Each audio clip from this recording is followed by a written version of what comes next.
Imagine a movie where a mob boss orders one of his lieutenants to take over a restaurant in order to help the organization launder some of their dirty money. The current chef at the restaurant doesn't want to be involved in crime and quits, handing over the property to the lieutenant. The lieutenant will take over the business and hire new staff. The new chef that they hire is an older gentleman who used to be a famous cook. His expertise makes the restaurant quite popular in the community. The police know that the mob boss has some sort of connection to the restaurant. They have been trying to arrest him for many years.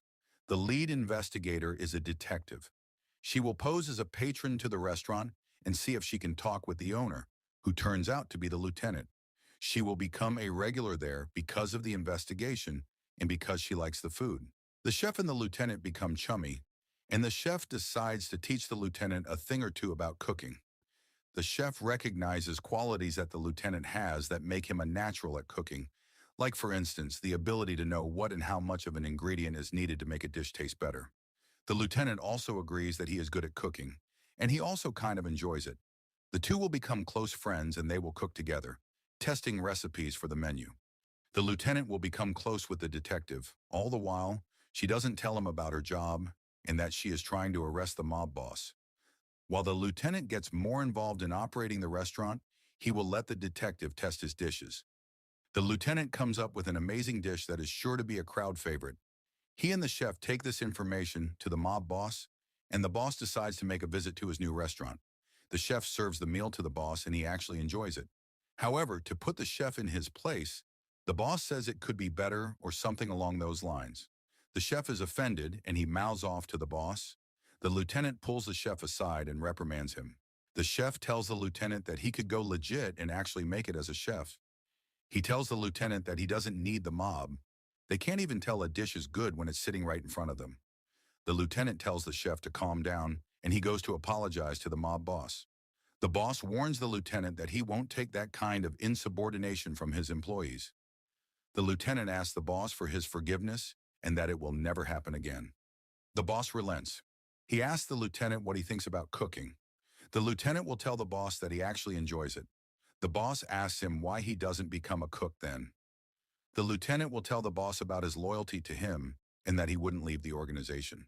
However, the lieutenant asks the boss if he could possibly buy the restaurant from him one day.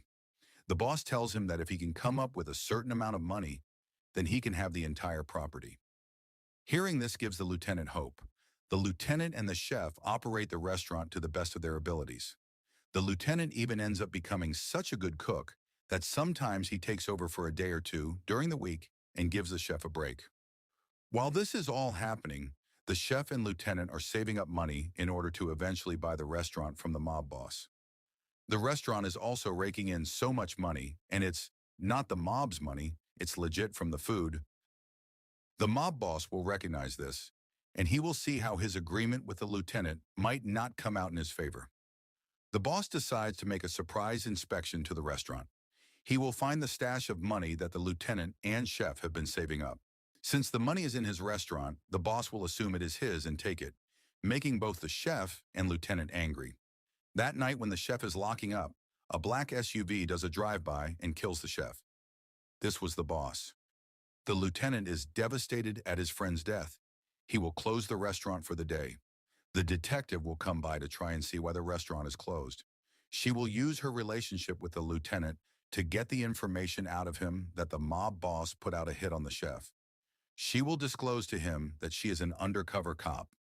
Obviously, the lieutenant is angry with her for lying to him this whole time. However, she promises him that with his help, they can put the mob boss away for a very long time.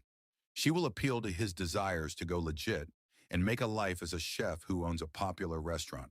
The detective will convince the lieutenant to go to the boss and fake apologizing for trying to take the restaurant from the boss. At the same time, he will steal the boss's ledger with all the boss crimes and dealings. The detective wants him to wear a wire, but he refuses.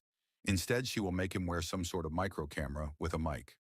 He avoids a pat-down by being angry with the boss so they can talk about the restaurant. After apologizing to the boss, he sneaks off into the house being stealthy. The lieutenant does his tasks all without a hitch, however. While in the boss's office, he sees the bags of his money in the boss's closet, and he gets greedy. He will try to take his money back. But while he does this, he will expose himself for sneaking into the boss's office, and he gets caught. The boss will be furious that he is snooping around. He will have the lieutenant search for a wire. Since he is not wearing a wire, but a micro camera, the thugs don't find anything. Instead, the lieutenant tells the boss that he was just trying to take his and the chef's money. The boss will be angry and rant to the lieutenant about how he professed his loyalty to the organization. Then the boss will admit that it's because he was more loyal to the chef than the boss that the boss had to have the chef whacked. The lieutenant will yell angrily at the boss. The boss, feeling cocky and wanting to get a rise out of the lieutenant, will also tell him that he pulled the trigger on the chef himself. This entire time the detective was nearby listening, and at this admittance of murder, she will send her men in to arrest the boss. Right before the boss can have the lieutenant killed, the cops will come and arrest everyone. The movie will end with the lieutenant testifying against the boss going to jail, and the lieutenant taking over as the chef of his restaurant as he and the detective enjoy a meal together. Now, this is my idea for a movie I would watch. I am by no means a studied writer, just an amateur putting my ideas onto paper. Let me know if you like this or if you would find anything else interesting.